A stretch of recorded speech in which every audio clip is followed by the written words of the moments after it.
Allô à tous, lundi 10 novembre 2025, nouvelle semaine, 15h33, donc la session vient d'ouvrir.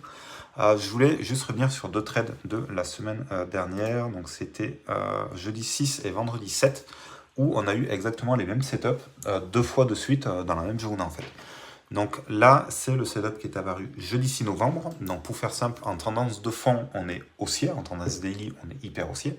Sauf que en tendance très court terme, le début de session était hyper baissier. Donc moi, je vais prioriser les achats et je vais acheter le point bas du premier retournement de situation, de retournement de tendance qu'il peut y avoir en très court terme. Donc pour faire simple, si je traduis ça en évolution des bougies, on va dire, bah, je vais tout simplement attendre que le cours repasse en dessus de la moyenne mobile 5, la moyenne mobile 20 M5, qui montre que en 5 minutes, on a une tendance qui repart à la hausse parce qu'on est supérieur à la moyenne mobile. J'attends qu'une bougie rouge vienne se réappuyer dessus et clôture sous la moyenne mobile. Et je vais tout simplement, acheter, enfin placer mon ordre d'achat sur le plus bas précédent qu'on avait en 300 ticks.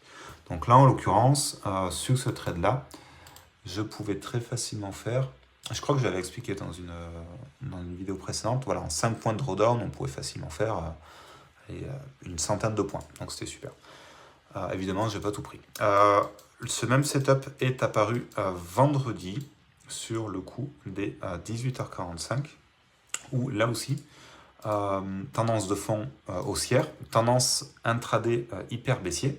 Donc ce qu'on fait, on attend que le cours passe en dessus de la moyenne mobile, vienne se réappuyer dessus et clôture sous la moyenne mobile. Donc ça montre que en M5, on a eu suffisamment d'acheteurs pour passer par-dessus de la moyenne mobile et maintenant qu'on vient se réappuyer dessus. Donc à ce niveau-là, on a une base pour repartir à la hausse. Donc ce qui se passe, c'est que 7 novembre, tac, tac, tac. Voilà, on vient, la bougie rouge, c'est celle-là. Donc tout simplement, on revient un petit peu dans le passé. On prend le point bas le plus proche, on va dire. Voilà, donc on va se mettre exactement ici. Et ça nous donne là aussi un trade où on pouvait faire avec tout simplement voilà, 5 points de drawdown, on pouvait faire facilement 100 points. Donc évidemment, c'est plus simple à dire qu'à faire. Mais c'est des setups qui marchent et qu'on peut avoir en tête lorsqu'on a des sessions plutôt baissières. Ciao.